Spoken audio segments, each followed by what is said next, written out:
what's up, guys? Welcome back to another edition of the Leadoff Show. This is Wednesday, June 7th. We have a 10-game MLB slate tonight. Got a lot of mid-range pitchers to go through and not a lot of pitchers up top to really like, so it's going to be interesting. We can go ahead and jump right in, take a quick look at the weather. No forecast overall up top. Let me refresh this. Yeah, no forecast up top. We can kind of skim real quick. We should still be seeing warm temps in the Northeast. It's like, so this is our first game here. White Sox Yankees 75, 77, 77 in Cincinnati. I'm sure that'll be a popular game there with Dodgers. Reds 67, wind blowing in Cleveland. 85, wind blowing out in Atlanta. Like that. Dome game. Potential rain in Coors. That'll be something we'll have to track. Obviously, we're not too interested in pitchers there. Logan Webb's pitching, but I probably still won't play him in Coors. But if there's postponement risk, that would definitely be something we have to follow. And then kind of cool in Los Angeles. So that being said, we can jump right in. Let's go ahead and sort our slate. We have 6:05 Central, 7:05 Eastern lock tonight. Back to the normal time. All right, first game we got White Sox Yankees. 4.25 total for the White Sox, 4.75 for the Yankees. Lance Lynn versus Randy Vasquez.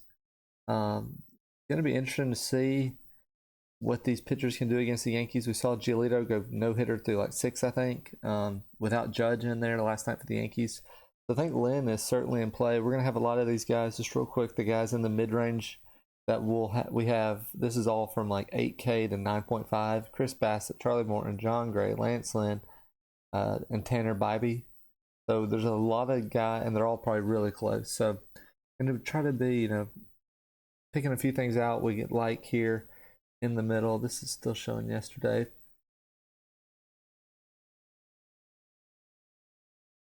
Let's see if it updates. If not, we'll just go with Outplay IQ today. Oh, okay, there we go. All right, Lance, there we go. Yeah, 24.5% K rate. You can see here without Judge, really high K lineup. Lynn is better too, much better against righties. Not only, who won't see many lefties in this lineup. He'll see Rizzo, Calhoun, and Bowers, but no switch hitters in this lineup. He's gonna see a lot of righties. So I really like Lynn in this spot. The weather's a little bit of concern, kind of warm, wind blowing out, but I think he gives you probably more upside than Bybee versus the Red Sox or Gray versus the Cardinals or maybe Morton versus the Mets. I think I do like Lynn the most. Out of all those guys. It will be interesting to see with that wildfire smoke, if it's still as bad as it was yesterday, if they even play. But, I mean, unless we hear otherwise, it should be fine. But with this lineup for the Yankees, I do really like Lynn. Randy Vasquez, 4K. He's probably going to be popular only because of that price tag that lets people pay up for the Dodgers and Coors and all kinds of stuff. I'm not interested, really, in playing guys that won't go 5 innings. I mean, he still looks like he's been decent when he's been in there. 18 points against the Phillies, 13 versus the Padres with 6 Ks. They get the win in against the Phillies, so he must have had an opener or something. I think I'm probably out. I mean, I would think he's probably in like the 85 pitch range, which I just don't have much interest in that. Obviously, if you need the salary, I mean, he's playable for sure. I mean, anyone at 4K is playable. We saw Abbott the other day just go like 25 points at 4K. I wouldn't expect that from Vasquez. I think you play him. I hope he gets like 12 to 15. But I'm going to try to avoid that if I can.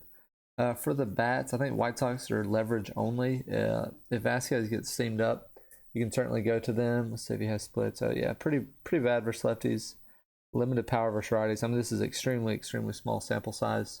The only problem is most of the White Sox hitters are righties. I know the prices are kind of creeping up there on some of these guys as well. You can maybe go Eloy, would kind of be my only choice. Maybe Gavin Sheets, that lefty in Yankee Stadium, wind blowing out the right field. But really don't have a lot of interest. It'd be leverage only for the White Sox. Yankees kind of in that same boat where they're kind of leverage only. Lynn's going to be pretty good here.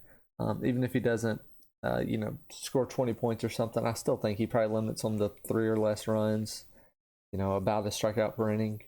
So I really don't have a lot of interest. I guess Rizzo would be the only option. We just talked about how how good Lynn is against righties. So it would be a lefty only, which would be Rizzo, Calhoun, or Bowers are the only lefties.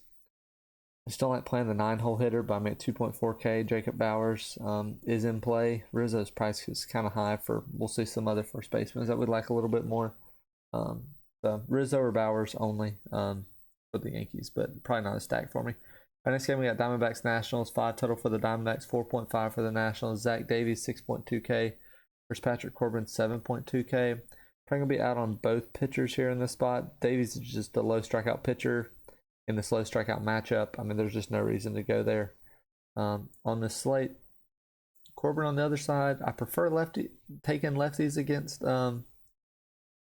Arizona. They, most of their good hitters are lefties, so it's a little bit better matchup, but probably just not worth it with Corbin. I mean, there's plenty of guys in that 7 to 8K range that we could go to. So he's been decent, but still just not interested. I think you're just kind of getting too cute if you go there. Still a low strikeout team in Arizona, yeah, under 20% as a team. So first lefty, so not interested. For the hitters on the Diamondbacks side, I did stack the Diamondbacks last night and it worked out pretty well for me. Like I said, though, I do prefer them against a righty just because you can get Carroll and McCarthy and guys like that. I think I'd probably just take some one-offs here. Rivera would be interesting. 3.1K. I like playing him, especially versus a righty. Especially versus a lefty. Walker and Longoria. Longoria, I feel like he plays once a week and he hits a home run every time he plays.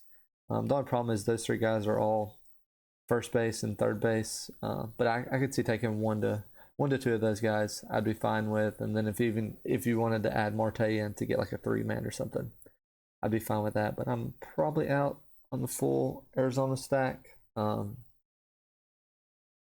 Moreno would be interesting too as a catcher. So I don't know. I don't hate it, but like I said, I do kind of prefer them against a righty. So that's my only hesitation there.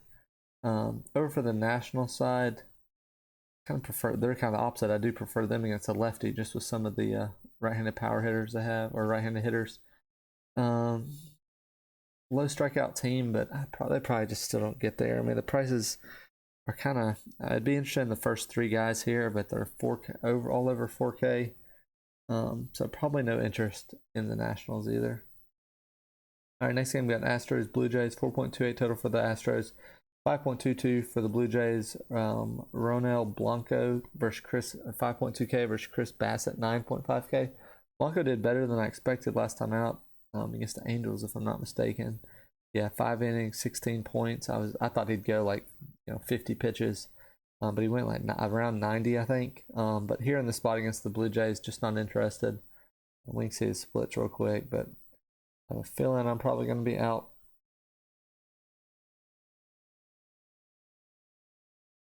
Yeah, really good versus lefties, but yeah, struggles versus righties, and of course that's bulk of the Blue Jays' best hitter. So I'm probably gonna be out on Blanco here. For Bassett, he's certainly interesting. 9.5K is kind of tough. He's borderline one of the top pitchers or top price pitchers on the slate. He's really good versus righties though. Well, really limits power. Higher K rate versus lefties. We just saw what Gausman did to this Astros lineup Tuesday night with 13K. So I think Bassett's definitely in play. I mean, you just got to hold your breath every time Alvarez and Tucker comes up.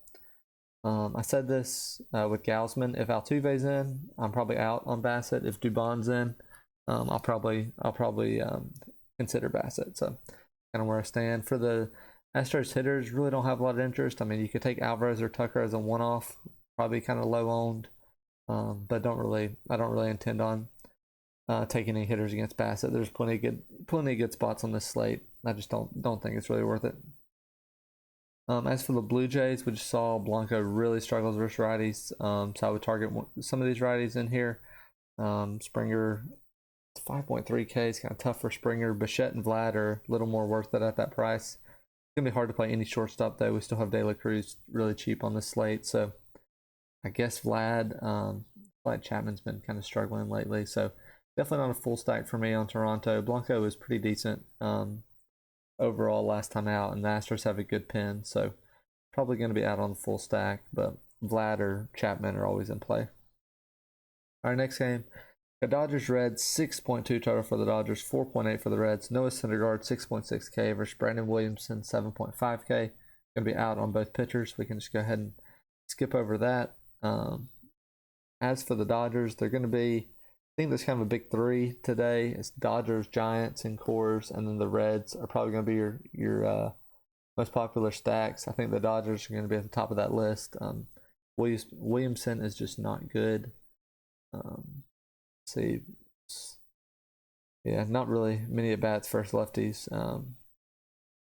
But he'll certainly get plenty of that today with Freddie and Muncy. He'll get all he can handle. Looks like they're going to roll a righty heavy lineup out there, but Williamson's not very good versus righties anyway. I mean, I think any of them are in play. I really like JD Martinez. He's been hitting both sides of the plate really good, but you can see his numbers versus righties this year. Or Williamson is a lefty, sorry. So yeah, that's why all these righties are rolling out there. I think still everyone's in play. Freeman and Muncy have good numbers, lefty. But Betts, Martinez, Will Smith, Chris Taylor, I feel like I can never get right. 40% K rate and almost 200 plate appearances against lefties. So probably maybe stay away from Taylor or Rojas. It's kind of my only thoughts on the Dodgers. Everyone else, I think, is firmly in play. As for the Reds, we know Syndergaard, a lot of stolen base upside against him. So some of these guys will get kind of an extra bump just strictly based off that. Pretty even against both sides, just bad overall. Fraley's in play. Love De La Cruz, obviously. I think I'm going to handle De La Cruz. He's only 2.7K. He'll probably be 50% owned in single entries.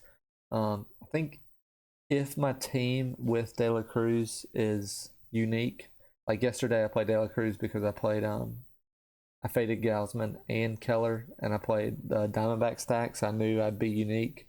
I think if you're sitting there and you feel like your team is not going to be duped in that single entry, just play De La Cruz. I mean, he's arguably the best shortstop on the slate point-wise, and getting him at 2.7K, I mean, he's probably warranted to be like 50 or 60% owned in single entries. If you're sitting there and you don't feel like your team is unique, maybe you can pivot off of them, but there's really not much to pivot off. Yesterday we had Marcano at least at 2.1K, but I think I would just try to use De La Cruz and get unique elsewhere. If he gets a single, I mean, it's almost a free stolen base for Syndergaard, and of course, he's got the power to get an extra base hit. So, feel like that.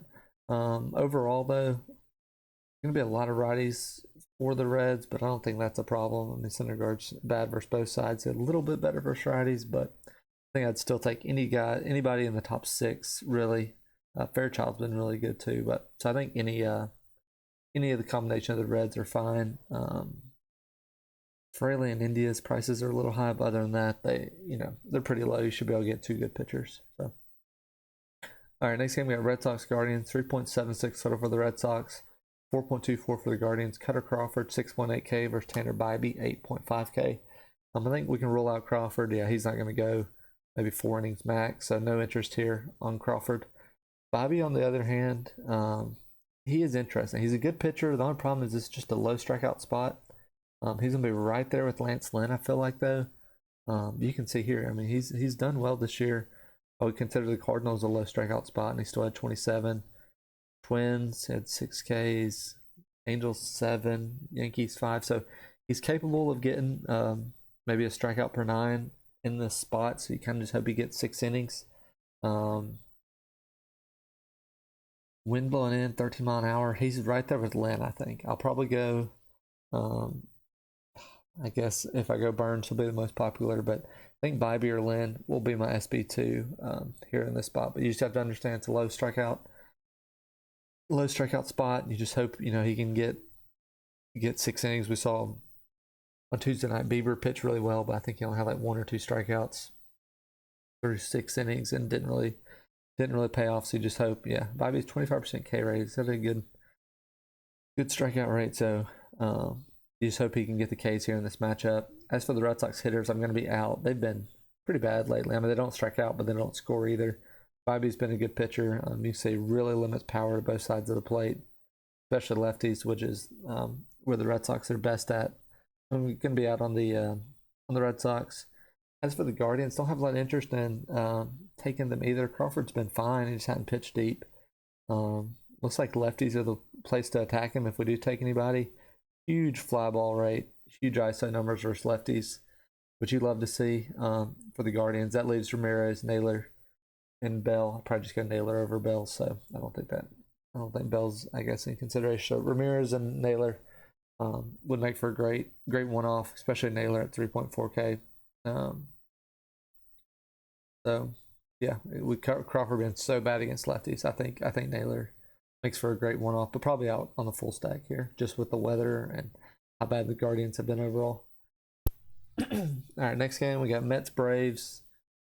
85 degrees, 11 mile per hour wind blowing out. 4.6 total for the Mets, 4.9 for the Braves. Max Scherzer 9.7K versus Charlie Morton 9.2K.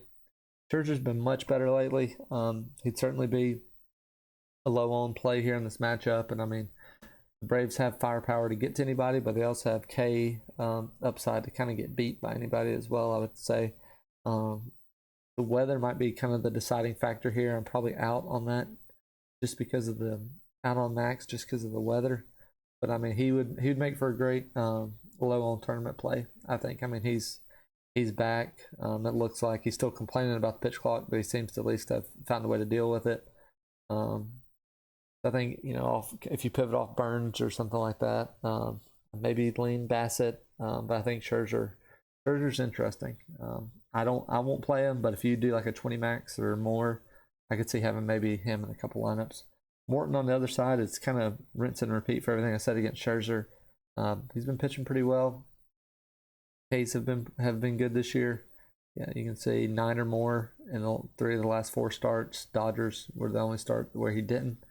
I guess technically I think I would like Morton more than Scherzer price wise and just matchup overall. So I think I would just lean Morton as more of the pivot up top, just because I'm less scared of this Mets lineup. When you check the K rate, so the price similar, 22% for the Mets. For the Braves, yeah, 19% for the Mets. So it is a low K rate. The Mets are pesky. They kind of get your pitch count up a little bit with Nimmo and McNeil. But I think Morton is a pivot only. I think he probably doesn't project as well as like Lynn or Bybee or some of those guys, but he certainly has upside. I mean, I would think he probably gets more strikeouts than Bybee here on this slate. But as for the Mets, probably one-off only, which would just leave Alonso really. Just really with this weather, 85 degrees, wind blowing out. So Morton can be attacked with lefty power, so I put Lindor in the mix as well. He had a home run on Tuesday night, so I think Lindor Alonso is the only place I'd really go. You try to get cute with like Beatty or something, but he just hadn't been good, so I'd probably off of that. Braves are kind of the same way. It'll just kind of be home run hunting against Scherzer. He'll probably give up a run or two, but really you're just kind of guessing where that home run's going to come from. He's pretty good versus both sides of the plate, so probably I would just chase a home run with like Olsen or Rosario maybe. Rosario 3.1K, yeah. Harris is now the cheapest outfielder on the team. We've seen him more expensive than Ozuna and Rosario. He's hitting the ball hard, just not getting anything to show for it right now. But yeah, you're kind of just chasing a home run here, so not a ton of interest. But all right, we can go ahead. Next game, Orioles Brewers, 3.68 for the Orioles, 4.32 for the Brewers. Dean Kramer 7.8K versus Corbin Burns 10.2K. I like Kramer last time out against the Giants, and he did well. Yeah, he's been pitching fine.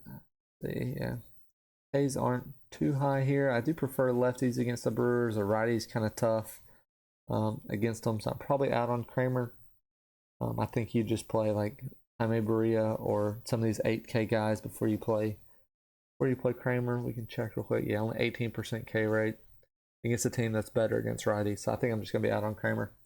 As for Burns, he's probably gonna be the top pitcher on the slate. He's finally turning it around. We saw Peralta get a bunch of Ks here in this matchup last night, so definitely not matchup proof though. That's for sure. He scares me. He's 10.2K. He's probably going to see 50% ownership. The Ks, like I said, have come back up at least 7 for the last 5 starts. But I mean, he still had 18 points against Cincinnati last time out. I mean, if he gets 18 here, he's probably not worth it. But he's your top pitcher, unless you want to pivot off to one of these other guys that we mentioned, Bassett. I can see you going Lynn and Bybee. So I think Burns is far from a lock, but he will be the top projected and top on pitcher here. As for the Orioles, I'm really not interested. If Burns doesn't get there, it's because he gives up 2-3 runs and has 4 or 5 Ks or something. It's not because the Orioles put up 10 on him or something. I think that's kind of definitely an outlier. Let's see if anything stands out.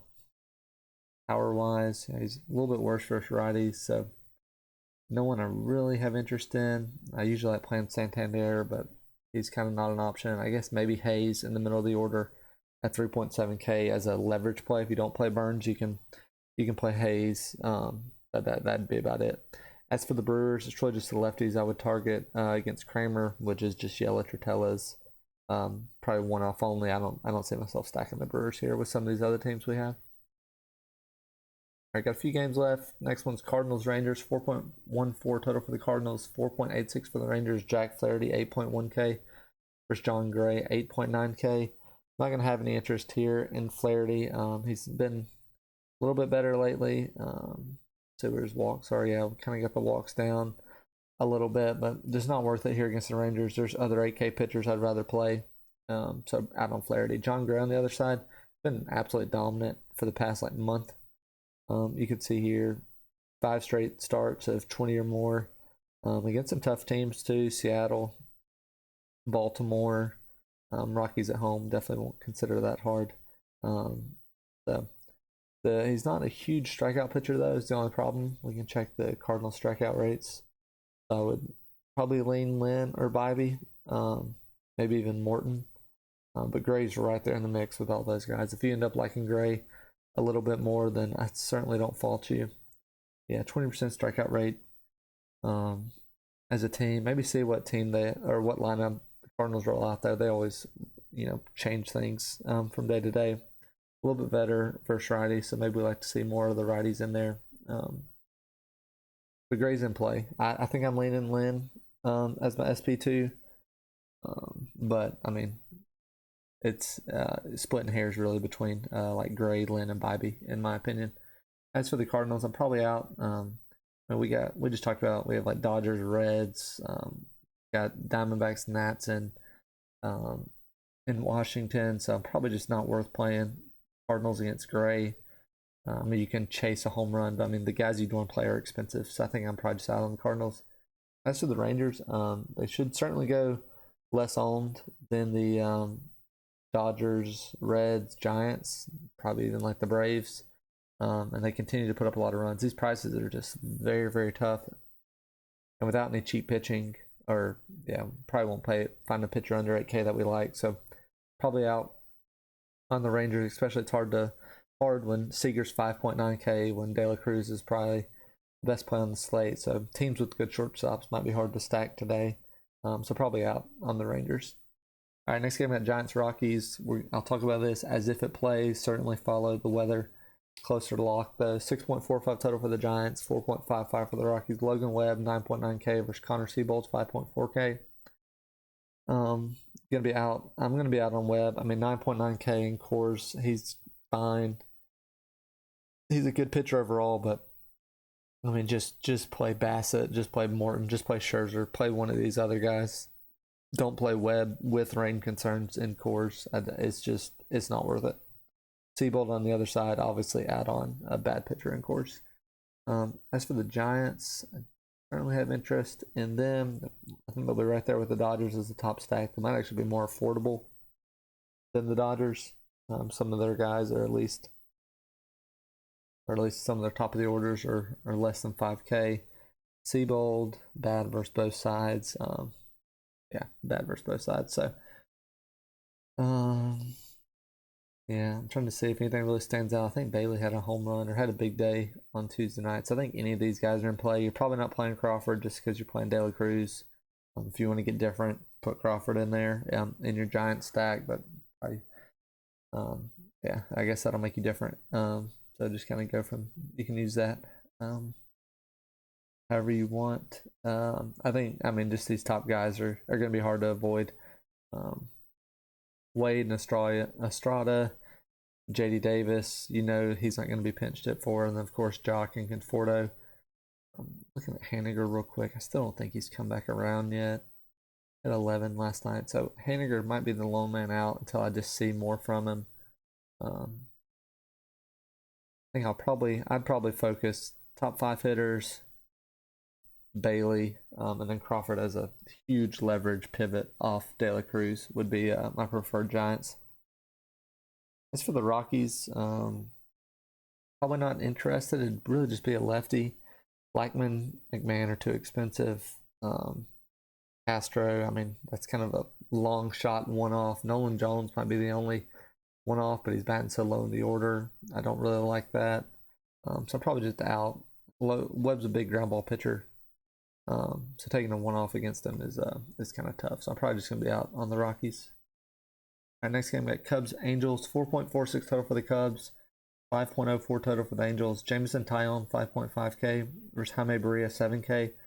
Going to be out on Taillon. He's still just like pitching like max 4 innings.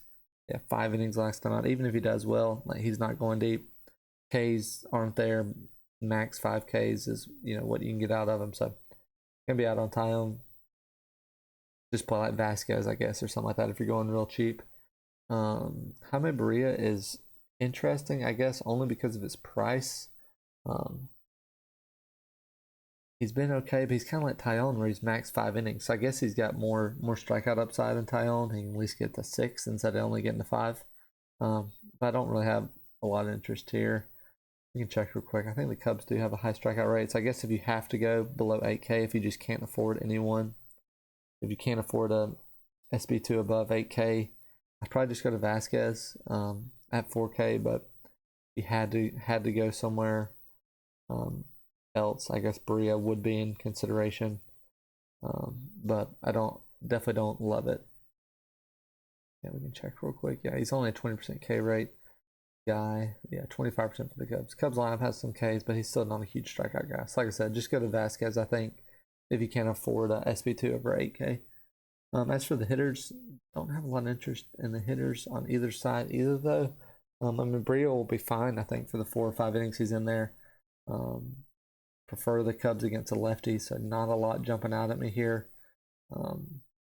Yeah, I'm probably just gonna be out on the Cubs. As for the Angels, Taillon's kind of the same boat, where Taillon will be decent for 4 or 5 innings, and then you get the bullpen. Really struggles versus lefties though, so I think that'd be the only place I'd really target, which that just leaves Ohtani. Really for the Angels, Ice is the lefty in there. Walsh has been bad since he's been back. I can see going at Ohtani, Tice, and then Drury as like a 3-man, but I think I'm probably out on the full stack for the Angels. I mean, it's mid-60s in LA. Probably just go to one of these other spots, but I don't hate a few pieces from the Angels for sure. All right, that is it. We can do a quick recap. I think Burns is your top pitcher, top projected, but he's certainly not matchup proof. I wouldn't fault you at all for pivoting off of him. And then we just have a huge clump of guys in the 8 to 9K range. So really just, if you saw something you liked as we went through it, certainly jump on that. I think my favorite would be Lynn against the Yankees without Judge. Bybee, strikeouts, you just hold your breath, hope he can get some. He's a good pitcher, just a low strikeout matchup. Certainly one of the better weather spots. Morton makes for interesting spot against the Mets, and Bassett, I think, against the Astros. And I would even throw John Gray and Max Scherzer in there as well. All those guys are, 8.5 to 9.7K. If you can afford, I would try to afford 2 guys between that group and Burns. I would try to get 2 guys. If you can't, probably just go to Vasquez at 4K against the White Sox. I mean, he's decent, and you just hope for 12 to 15 points, and they'll let you pay up for whatever you want.